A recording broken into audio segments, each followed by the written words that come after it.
Hello नमस्कार दोस्तों, स्वागत है आपका सिविल्स एजुकेशन में। इस सीरीज में हम लोग इस प्लेलिस्ट में यूपीपीसीएस आरओ यारो कंप्लीट हिंदी प्रिपरेशन जो कर रहे हैं, हम लोग 6 टॉपिक्स पर काम कर रहे हैं। ये इस सीरीज का इस क्रम में ये क्लास नंबर 9 रहेगा। ठीक है, क्लास नंबर 9 है ये। क्लास नंबर 8 में हम लोग यही किए थे, अनेक शब्दों के एक शब्द, और इसमें भी यही करेंगे क्योंकि कुछ क्वेश्चंस बचे हुए थे। 145 क्वेश्चंस किए थे, इस चैप्टर को खत्म कर लेंगे। देखिए, प्लेलिस्ट को विजिट करते रहिए ताकि सीक्वेंस आप लोगों को पता चले कि इस सीरीज में हिंदी जो कंप्लीट प्रिपरेशन है यारो यारो के लिए 6 टॉपिक पर हम लोग काम कर रहे हैं। इस पर क्या क्या हम लोग पढ़ चुके हैं, ठीक है, तो कन्फ्यूजन नहीं होगा। तो देखें, इसको देखें, यहाँ पे 145 तक हो गया था, मैं 146 खोल दे रहा हूँ सीधा। चलिए जल्दी से रिवाइज कीजिए। यहाँ पे 145 तो हम लोग कर चुके थे। तुरंत उत्पन्न होने वाली जो सूझबूझ होती है उसे प्रत्युत्पन्नमति बोलते हैं। वही क्वेश्चन यहाँ पे 146 में भी है, जो तुरंत कोई युक्ति सोच ले। सी ऑप्शन यहाँ पे राइट हो जाएगा, सेम क्वेश्चन है, प्रत्युत्पन्नमति। देखें 147, अतिथि सत्कार की भावना। अतिथि सत्कार की भावना को बोलते हैं आतिथ्य। इंपॉर्टेंट क्वेश्चन है, आतिथ्य हो जाएगा। चलिए, अभ्यागत किसे बोलते हैं? अतिथि को अभ्यागत बोलते हैं। और आतिथ्य है, ये भी इंपॉर्टेंट है, आतिथ्य, जिसके यहाँ अतिथि ठहरा हो आतिथ्य कहलाता। ठीक, चलिए 148 देखें, जिसे बुढ़ापन आए उसे अजर बोला जाता है। चलिए 149, अनेक युगों से चले आने वाले वाक्यांश के लिए एक उपयुक्त शब्द बताइए। अनेक युगों से चले आने वाले वाक्यों को बोला जाता है सनातन। ठीक है, सनातन। 150 देखें, युगों से चले आने वाले को, सेम क्वेश्चन है, यहाँ पे सनातन राइट आंसर हो जाएगा। नेक्स्ट कीजिए, जिसे ईश्वर में विश्वास हो। आसान क्वेश्चन है, आस्तिक हो गया। 152 में है, जो व्याकरण अच्छी तरह जानता है, ये इंपॉर्टेंट है। जो व्याकरण अच्छी तरह जानता है उसे व्याकरण बोलते हैं। ये वर्तनी में भी पूछा जाता है, ध्यान रखना। देखें 153, व्याकरण का ज्ञाता, सेम क्वेश्चन है, यहाँ पे सी ऑप्शन हो जाएगा। ज़्यादा देखना ही नहीं है क्योंकि बहुत सारे क्वेश्चन तो रिपीटेड रहते हैं। जितने भी क्वेश्चंस यहाँ पे आते हैं ना, ये सब रिपीटेड रहते हैं, यानी जो क्वेश्चंस पूछे गए एग्जाम्स में घटना चक्र उन्हीं को कवर करता है। 144 में पूछा है, जो क्षमा करने योग्य नहीं है। जो क्षमा करने योग्य नहीं है उसे अक्षम्य बोलते हैं। ये ऑप्शन ठीक है। 155 है, पश्चिम और उत्तर दिशाओं के मध्यस्थ कोण को क्या कहते हैं? इंपॉर्टेंट क्वेश्चन है, इसे ईशान कोण बोला जाता है। ठीक है, ईशान कोण। देखें 156, ऐसी जीविका जिसका कुछ ठीक ठिकाना ना हो, बताएं इसका क्या होगा? आकाश वृत्ति बोलते हैं, इसको भी मार्क कीजिए। महत्वपूर्ण क्वेश्चन है, भी पूछा जाता है। 157, अनिश्चित जीविका के लिए एक सही शब्द। अनिश्चित जीविका के लिए, यही तो पूछा गया था ऊपर वाले क्वेश्चन में, है ना। चलिए नेक्स्ट कीजिए, जिस पर हमला ना किया गया हो, वाक्यांश के लिए एक शब्द बताएं। आक्रांत होगा ना कि अनाक्रांत होगा? अनाक्रांत होता। ठीक है, इंपॉर्टेंट क्वेश्चन। देखें, जिस पर आक्रमण हो, ऊपर क्वेश्चन किया था जिस पर आक्रमण ना हो तो अनाक्रांत हो जाएगा। यहाँ पे जिस पर आक्रमण हो तो ये आक्रांत हो जाएगा। ठीक है, तो ये दो क्वेश्चन खास होता है। देखें 160, जो बहुत मंद गति से कार्य करता है, जो बहुत मंद गति से कार्य करता है उसे बोलते हैं मंथर। ये नया शब्द हो सकता है, इसको ध्यान रखिए। देखिए 161 में उचित अनुचित का ज्ञान रखने वाले को विवेकी बोलते हैं। ठीक है, विवेकशील मानव बोलते हैं उसे। देखें 162, जो अपने कर्तव्य का निश्चय ना कर सके, इसका वर्तनी तो बहुत इंपॉर्टेंट है ना। ये वर्तनी पूछा जाता है, किम कर्तव्य विमूढ़ बोला जाता है इसे, जो अपने कर्तव्य का निश्चय नहीं कर पाता है। 163 है, ऐसा कवि जो तत्काल रचना करता है। रिपीटेड क्वेश्चन बट इंपॉर्टेंट है, आंसू कवि बोलता है। जो तत्काल रचना करता है वो आंसू कवि होता है। 164 में अव्यक्त शब्द के लिए कौन सा यहाँ पे प्रयुक्त एक वाक्य होगा? बी ऑप्शन में पढ़िए क्या लिखा है, जिसे व्यक्त ना किया जा सके। ईजी है, अव्यक्त हो जाता है। 165 है, जिसके हाथ में सूल हो। सूल पाणी, ठीक है, पाणी मतलब हाथ होता है।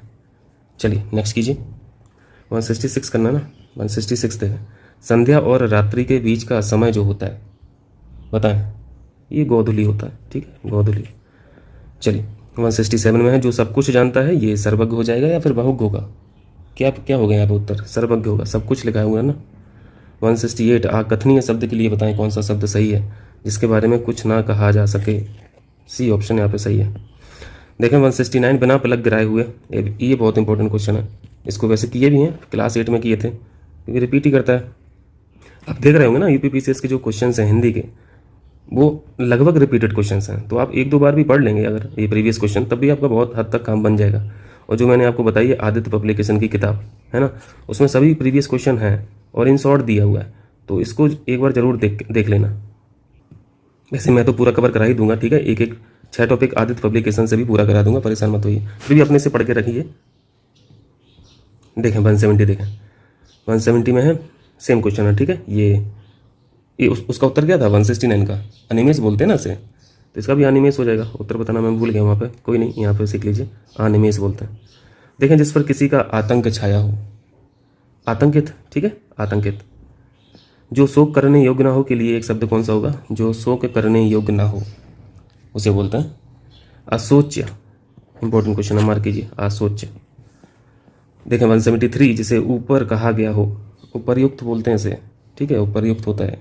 जिसके हृदय को चोट पहुंचती हो उसे बोलते हैं मर्माहत, मर्माहत। देखें, मृत्यु को जीत लिया हो जिसने उसे मृत्युंजय बोलते हैं, तो आसान है। 175 में, वह धन जो आधिकारिक रूप से राज्य को मिलता है, बताइए, रवि में बोलते हैं इसे राजस्व बोलते हैं। 176 है, जिसकी मापतौल हो सके, ये भी कर चुके हैं हम लोग कई बार। परिमेय बोलते हैं इसी को, परिमित भी बोलते हैं, ठीक है, परिमित या फिर परिमेय, एक ही, दोनों के एक ही आंसर है।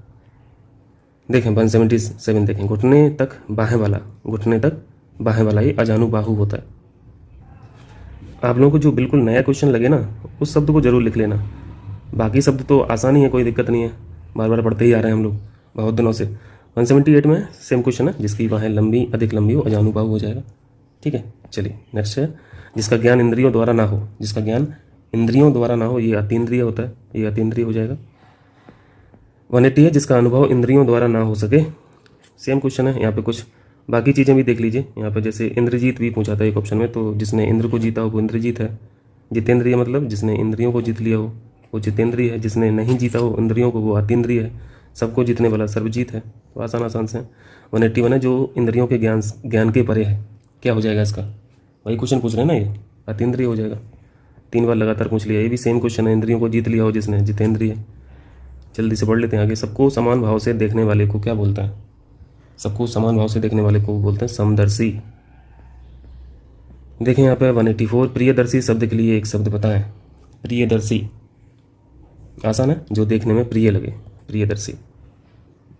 और यहाँ पे त्रिकालदर्शी पूछा है। त्रिकालदर्शी का मतलब भूत वर्तमान भविष्य को देखने वाला। त्रिकालदर्शी में तीनों कालों को जो देख रहा है वो त्रिकालदर्शी हो गया।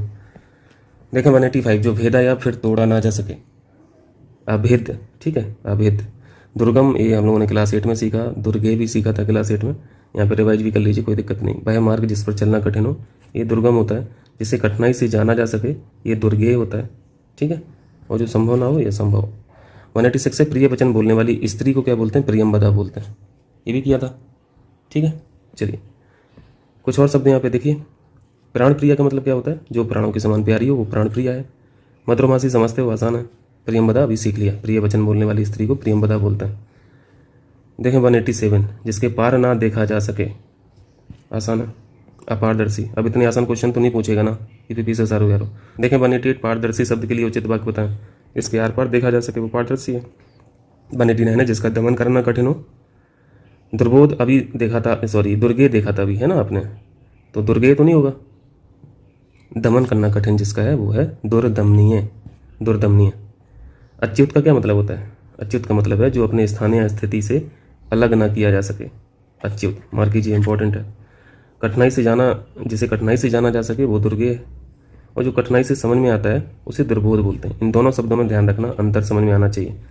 कठिनाई से जानने के लिए, देखो जाना शब्द लिखा ना, तो यहाँ पे ज्ञान वाली बात है, तो ये गे से आप याद रख लेना। और जो कठिनाई से समझ में आता है, तो समझ को हम लोग बोध के फॉर्म में हम लोग जानते ही हैं। तो ये मतलब गलती ना करना, ये थोड़ा सा यहाँ पर रिस्क हो सकता है। 190 देखें, अन्य से संबंध ना रखने वाले को क्या बोलते हैं? बताएं क्या होगा? अन्योन संबंधी, सी ऑप्शन, अन्य से संबंध ना रखने वाला।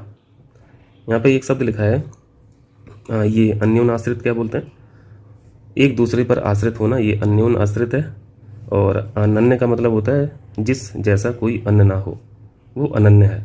और अन्यत्र का मतलब होता है किसी और स्थान पर, किसी और स्थान पर, मतलब इसके लिए जो शब्द का यूज किया जाता है वो अन्यत्र बोलते हैं उसे, ठीक है। चलिए देखें 191, जिसे जानने की इच्छा है। आसान सा प्रश्न है, जल्दी जल्दी से कर लेते हैं इनको, जिज्ञासु हो जाएगा। जिगुसु भी हम लोगों ने, जिगुसु जो है इसको भी सीखा था। जिगुसु यहाँ पे एक बार और रिवाइज कर लीजिए। किसी पर विजय पाने की इच्छा जो होती है रखने वाले को जिगीसु बोला जाता है, ठीक है। और जिजीविसु होता है, और जिजीविसु अधिक समय तक जीवित रहने को इच्छुक के लिए एक शब्द जिजीविसु। 190 है, 192 जानने की इच्छा रखने वाला, सेम क्वेश्चन है, जिज्ञासु हो जाएगा, ठीक है, जिज्ञासु। देखें 193, जिजीविषा, अभी सीखा था आपने, जस्ट सीखा है। बताएं, जिजीविषा यानी जीने की इच्छा को बोलते हैं। 194 है दूसरे के दोष खोजने वाला। आसान है भी, वर्तनी के लिए भी इंपॉर्टेंट है। छिद्रान्वेषी बोलते हैं इसे, ठीक है, छिद्रान्वेषी। 195 जो ढका ना हो उसे बोलते हैं अनावृत। आवृत और अनावृत ये इंपॉर्टेंट है, मार्क कीजिए इसको। अनावृष्टि अतिवृष्टि समझते हो आप लोग। देखिए 196 कही हुई बात को बार बार कहना। कही हुई बात को बार बार कहने को बोलते हैं पुनरुक्ति, ठीक है, पुनरुक्ति। 197 है जो आसानी से प्राप्त किया जा सके, ये सुलभ हो जाएगा। एक सुलभ होता है, एक दुर्लभ होता है। जो कठिनाई से प्राप्त किया जा सके वो दुर्लभ है, जो आसानी से प्राप्त किया जा सके वो सुलभ है। देखिए 198 समान रूप से ठंडा और गर्म को क्या बोलते हैं? ज्योग्राफी भी पूछ ले यहाँ पे, समशीतोष्ण, ठीक है, समशीतोष्ण।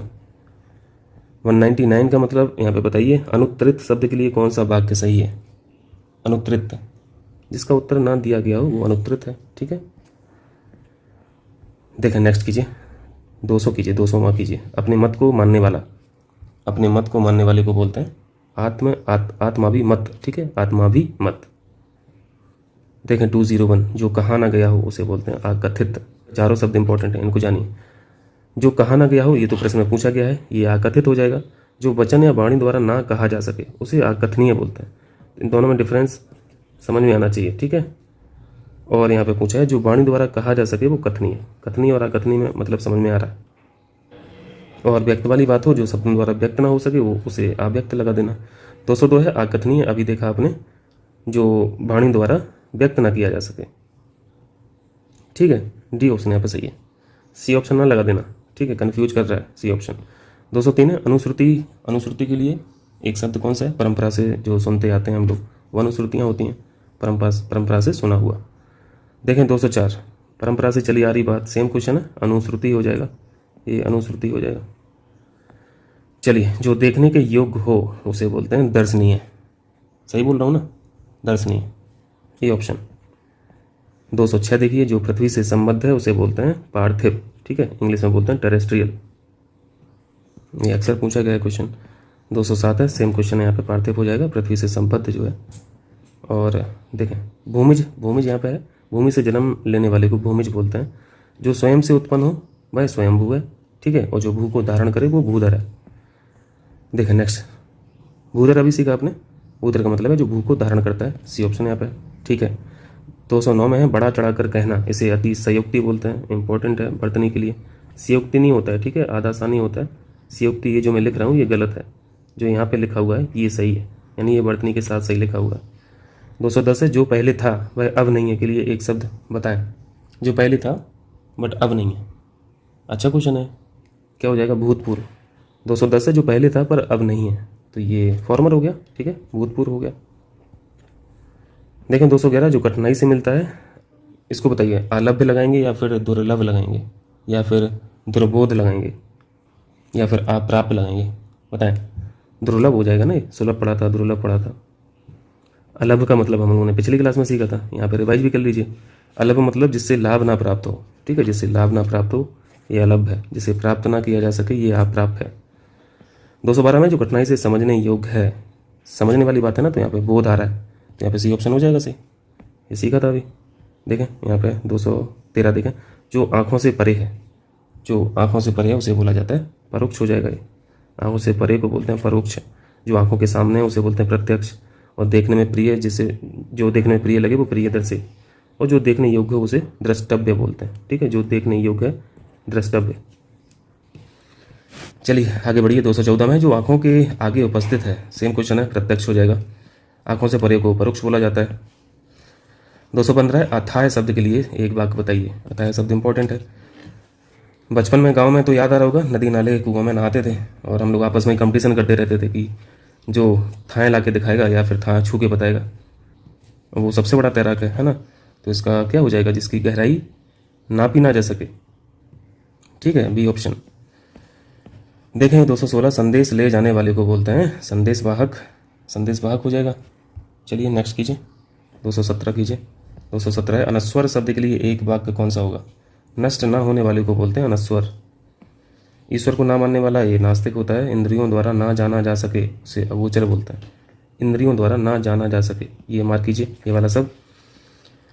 देखें 218 सदवा शब्द के लिए एक शब्द बताएं। सदवा शब्द का मतलब क्या होता है? एक विधवा होती है, एक सदवा होती है। सदवा मतलब जिसका पति जीवित है, ठीक है। चलिए देखें यहाँ पे कुछ और इंपॉर्टेंट शब्द दिख रहे हैं यहाँ पे। जिस स्त्री के पुत्र पति ना हो, पुत्र भी ना हो पति ना हो, उसे अबीरा बोलते हैं। मार्क कीजिए। वह स्त्री जिसका पति दूसरा विवाह कर ले उसे अद्धिहोणा बोलते हैं। मार्क कीजिए। वह स्त्री, स्त्री को बोला जा रहा है अद्धिहोणा, ठीक है, जिसका पति दूसरा विवाह कर ले। जबकि वह स्त्री जिसका पति परदेश से लौटा हो, ये आगत पति का। 219 है जिस स्त्री का पति जीवित है, अभी देखा सदवा हो जाएगा इसका। 220 है पति युक्ता स्त्री को एक शब्द में क्या कहते हैं? पति युक्ता स्त्री, वही घुमा फिरा के वही पूछ रहा है ना। पति युक्त जो स्त्री है वो सदवा है। देखें व्यर्थ खर्च करने वाले को बोलते हैं अपव्ययी और कम खर्च करने वाले को बोलते हैं मितव्ययी। यहाँ पे एक शब्द कृपण लिखा हुआ है, इसका मतलब भी जानिए, इंपॉर्टेंट है। देखो यहाँ पे कम खर्च करने वाला, यहाँ पे मितव्ययी हो जाएगा। और ये शब्द जो लिखा है कृपण, यहाँ पे देखिए कृपण का क्या मतलब है? कठिनाई से पैसे निकालने वाला, अर्थात जरा सा भी खर्च करने में आनाकानी करने वाला जो है वो कृपण है। ये इंपॉर्टेंट है। यहाँ पे मितव्ययी और कृपण में मतलब समझिए, ठीक है। कम खर्च करने वाले को सिंपल मितव्ययी बोला जा रहा है, और ये मतलब इसको बोल सकते हैं, अब ये हाई डिग्री है, ठीक है, ये मितव्ययी की हाई डिग्री है। 222 है व्यर्थ खर्च करने वाले को बोलते हैं अपव्ययी।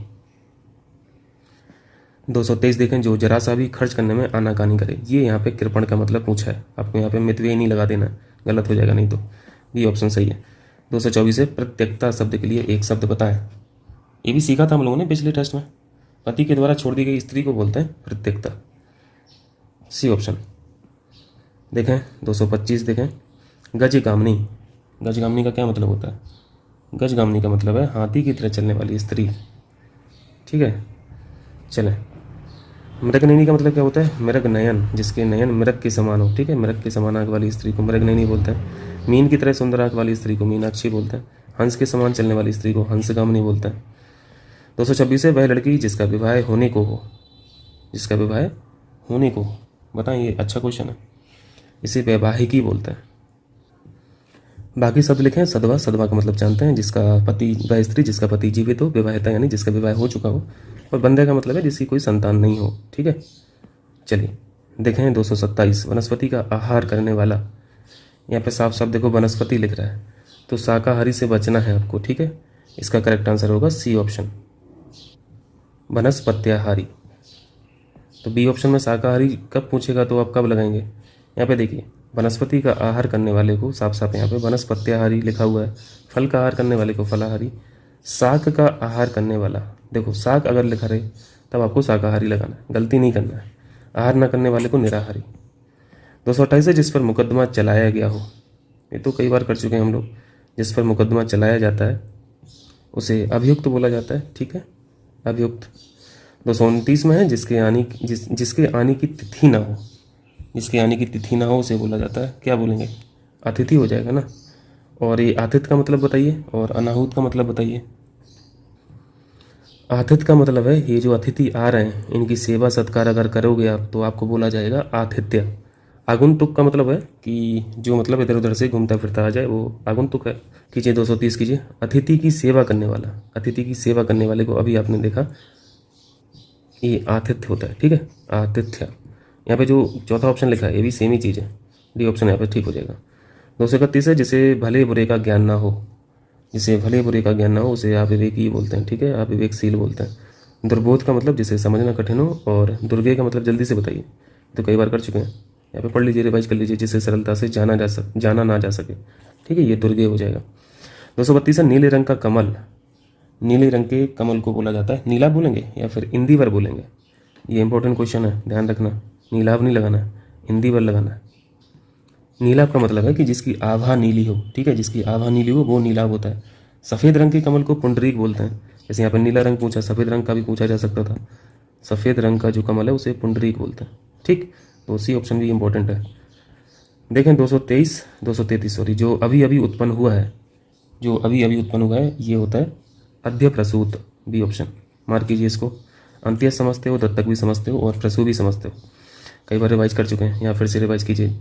यहाँ पे जन्म देने वाली को प्रसू कहते हैं, ठीक है, सिंपल मतलब प्रसू का जन्म देने वाली। और अंत्यज का मतलब है जिसने निम्न जाति में जन्म लिया हो, ये अंत्यज है, गोद लिया हुआ पुत्री दत्तक है। 234 है जिसे ईश्वर में विश्वास नहीं है, ये कितनी बार पूछेगा? आस्तिक हो जाएगा। चलें 235 करें। 235 हाँ, स्वेद से उत्पन्न होने वाला, स्वेद से स्वेदज हो जाएगा। देखें 236 देखें, स्वेदज का मतलब अभी आपने सीखा, ठीक है। पसीने से उत्पन्न होने वाले को स्वेदज बोलते हैं। स्वेदज जो है ना, ये पसीना ही है, स्वेदज को पसीना बोलते हैं। निरामिस, एक आमिष पढ़ते हो, निरामिस में पढ़ते हो, सामिस में पढ़ते हो। आमिष हुआ, ठीक है, आमिष हुआ और सामिस हुआ, ये दोनों पर्यायवाची शब्द हैं। ये हम लोगों ने सीखा था पिछली क्लास में। इसका विलोम शब्द पूछा जाता है अक्सर, है ना। तो इन दोनों शब्द का जो विलोम शब्द होता है वो निरामिस होता है। आमिष का मतलब है मांस, सामिस का मतलब भी है मांस, यानी जो मांस खाता है वो आमिष है या फिर सामिस है, और जो मांस नहीं खाता है वो निरामिष है। बी ऑप्शन यहाँ पर ठीक है।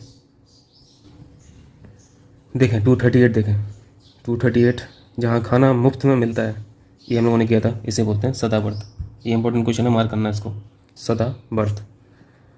देखें 239 जिस समय बड़ी मुश्किल से भिक्षा मिलती है, जिस समय बड़ी मुश्किल से भिक्षा मिलती है उसे बोलते हैं दुर्भिक्ष, ठीक है, दुर्भिक्ष। यहाँ पे बाकी शब्दों को देखिए जल्दी से। अकाल पूछा है, दुर्दिन पूछा है और दुर्धर्ष भी पूछा है। सभी एक बार हम लोग कर चुके हैं, पुराने वीडियोस देखे होंगे तो आपको पता होगा। आप लोग रिवाइज करते भी रहते हैं, तमाम मटेरियल है वहाँ पे भी ये सब दिखता रहता है। देखें दुर्भिक्ष का तो मतलब सीख लिया आपने, जो बिना काल का हो, इसके लिए अकाल बोलते हैं। बुरे दिन के लिए एक शब्द दुर्दिन होता है, ठीक है, बुरे दिन के लिए दुर्दिन।